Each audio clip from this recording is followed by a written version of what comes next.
The boy stood alone near the ice cream stand, tears clinging to his cheeks, holding a melting cone in one hand and something tightly clutched in the other.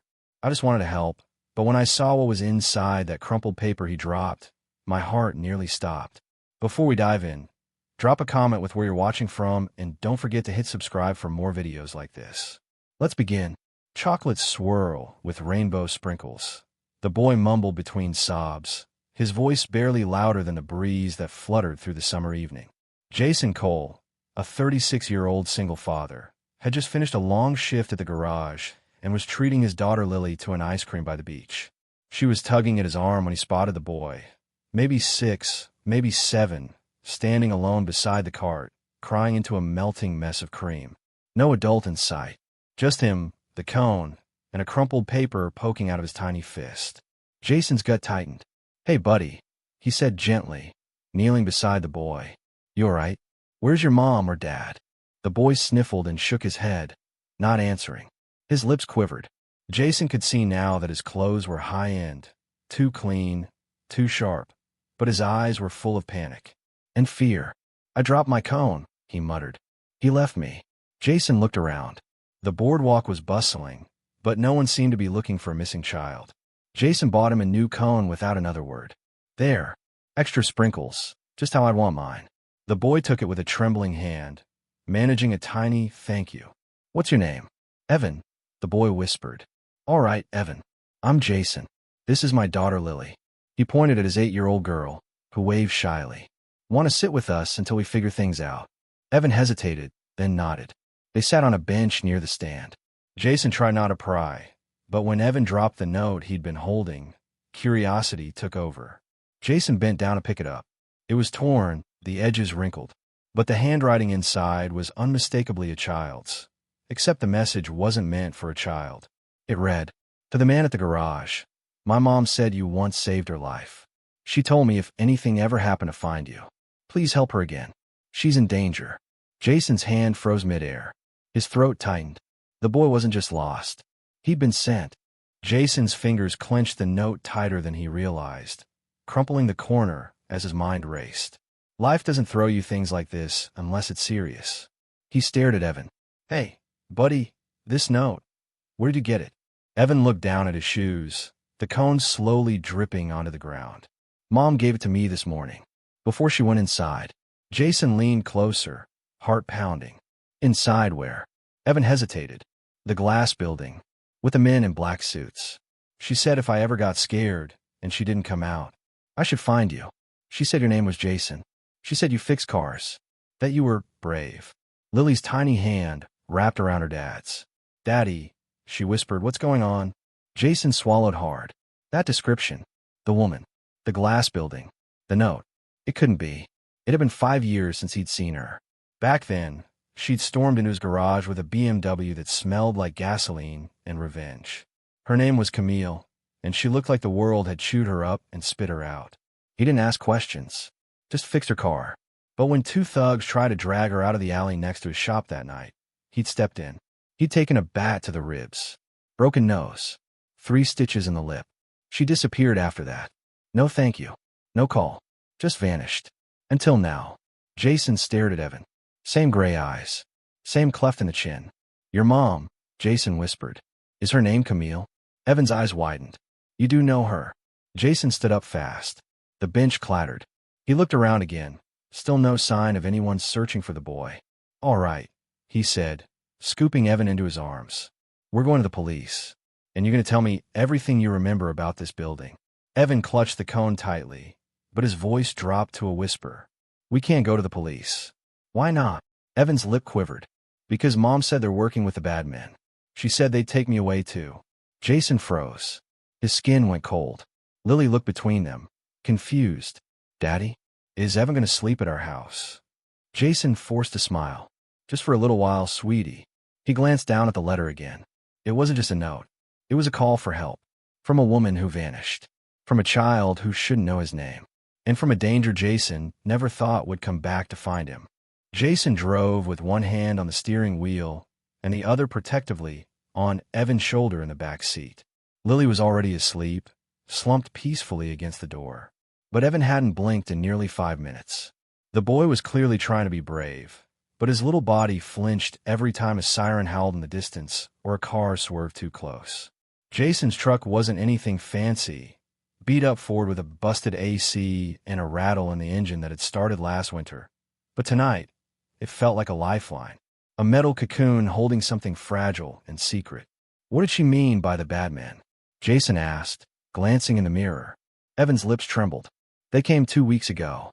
Said Mom had to sell something. She didn't want to. Said it was hers, that my real dad left it to her. But they kept coming. Jason's grip on the wheel tightened. Did she ever tell you what it was they wanted? She said it was a building. But not just the building. There was something inside it. In the walls. Jason's stomach dropped. What kind of something? I don't know. Evan whispered. She told me not to tell anyone. Only you. Because she said you'd understand. Understand what? Jason hadn't seen Camille since the night she bled all over his garage floor, refusing to explain anything. He'd offered her help, protection, even a ride out of town, but she'd vanished by morning. Not a trace. Not even a name to go on back then. But now he had one. Evan. He glanced at the boy again. The shape of his face, the defiant set of his eyebrows. There was something hauntingly familiar. Jason turned onto a quiet road that led to his 2-bedroom rental house. It wasn't much, wooden fence, flickering porch light, worn-out welcome mat, but it was safe. And right now, that was more than enough. He carried Lily in and tucked her into her bed. She stirred only briefly, whispering something about sea turtles before rolling over and pulling the covers tight. Back in the living room, Evan sat silently on the couch, still holding the half-eaten cone, now just a puddle of sugar and stickiness on a napkin. Jason sat beside him. All right, Evan, I'm going to ask you something important, and I want you to be honest. The boy looked up. Is Camille, your mom, in danger right now? Evan didn't blink. Yes. Do you know where she is? Evan hesitated. Then, slowly, he reached into his tiny jacket pocket and pulled out a crayon-drawn map on torn notebook paper. Jason unfolded it. It was messy, but unmistakable. A hand-drawn layout of downtown high-rise. And written at the bottom, in rushed handwriting, Level B3, Maintenance Door 12. Only open from inside. Trust no one. Jason stared at the map. Camille had made this. She'd drawn it for a child. She knew something was coming, and she still had time to send her son to find him. Why? Why him? Unless. Jason's breath caught. He turned slowly to Evan. Who told you I was your dad? Evan's eyes welled with tears. She didn't have to. Jason swallowed the lump in his throat. Every piece began clicking into place like a slow-motion car crash. That night, the blood, the bruises, the goodbye she never said. The boy beside him wasn't just someone else's kid. He was his son. Jason didn't sleep that night. How could he? The moment Evan muttered those 5 words, she didn't have to tell me. Everything Jason thought he knew about his past collapsed under the weight of reality. His son. He had a son. And the woman he'd never stopped thinking about had vanished again, this time into the jaws of something much darker than bruises and broken words. Camille had left this child in the world with one mission: find Jason. He stared at the crayon map under his kitchen light, the ink now smudged from how many times he'd folded and unfolded it. Level B3, Maintenance Door 12, only open from inside. What was inside that building? And what was so dangerous that Camille warned a child not to trust anyone, not even the police? Jason looked up from the table.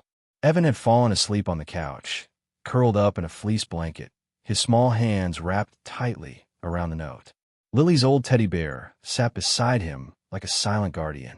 Jason's heart twisted again. There were traces of his eyes in Evan's gaze, his stubbornness in Evan's silence. His boy, his blood. But right now, none of that mattered if Camille wasn't safe. The map led to a building downtown, a corporate monolith owned by Strathmore Holdings, a name Jason hadn't heard in years, but remembered well. Camille had whispered it once, back when she still trusted him. Said she worked there once. Said something about inheritance, cover-ups, and a signature she never gave. He thought she was paranoid. Now, he wasn't so sure. Jason set the paper down and looked around the room. If he was going to do this, he needed someone to watch the kids. Someone safe. Someone outside this mess. He picked up his phone and called Grace, the only neighbor he ever truly trusted. A retired nurse, widowed, no kids, and treated Lily like her own. She answered on the second ring. Jason, everything okay? Can you come by and watch Lily? And Evan. Jason hesitated. It's complicated. Please, Grace. 10 minutes later, she was on the porch in slippers, her robe fluttering in the breeze, worry on her face, but no questions in her mouth. Jason gave her a tight hug, whispered a rushed thank you, and made his way back to the garage. Not to work, but to gear up. The old storage closet behind his workbench still held the crowbar, flashlight, and tool bag he hadn't touched in years. And in the drawer, wrapped in an oil-stained rag, was his father's old revolver. Unloaded, rusted. But Jason loaded it now. Not because he wanted to use it, but because whatever was happening in that building wasn't going to be solved with a wrench. At 2:37 a.m., he pulled up to the side entrance of Strathmore Tower. The building loomed over him like a predator in the dark. 25 floors above ground, 5 more below. Security was light. One guard out front, another pacing the lobby. But Jason didn't need the main entrance. He slipped around the back, scanning the map again until he found the access ramp near the loading dock. It was sealed with a padlock. He snapped it with the bolt cutter he'd tucked into his hoodie. He descended quickly. Level B1, B2, B3. It was silent. Too silent. The hum of the city above faded into a suffocating stillness as he made his way through the maintenance hallway. Fluorescent lights buzzed overhead, casting long, sickly yellow shadows on the concrete. Then he found it. Maintenance door 12. Just like the map said. He pressed his ear against it. Faint clicking. Movement. Voices. He reached for the handle, but it didn't budge. Only open from inside. The note had warned.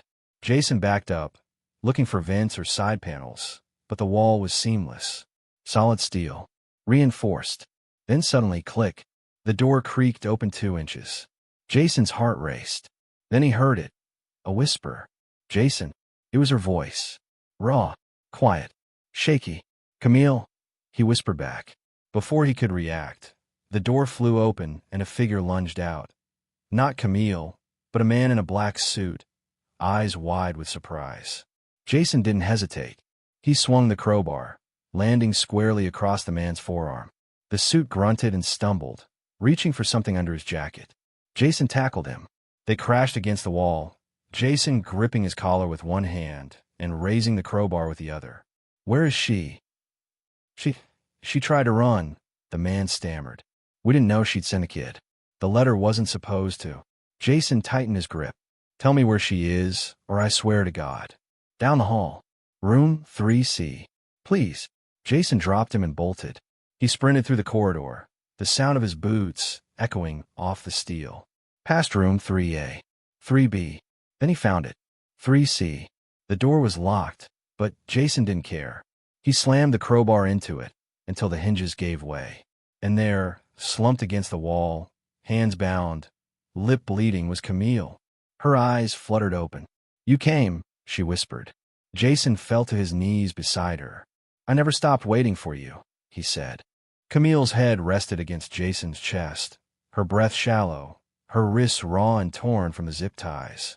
He loosened them quickly, holding her trembling hands in his calloused ones as silence wrapped around them like a storm ready to break. You shouldn't have come, she whispered, barely audible. Jason looked her in the eyes. You sent Evan to find me, Camille. You knew I would. Her lips quivered. I didn't know if you'd still care. If you'd even remember me. I never forgot you, he said. Not for a single day. And now I know the truth. Camille closed her eyes. A tear slipped down her cheek. He's yours, Jason. I know. Her breath caught in her throat. And for a moment, her strength cracked. They were going to take him. They said if I didn't sign over the rights to the building, they'd make sure I never saw him again. What do they want so bad? Jason asked, helping her to her feet. She winced, clutching her side. What's in the building? Not what, she said. Who? Jason's brow furrowed. My father, Camille whispered. The founder of Strathmore. Before he died, he left behind more than just the company.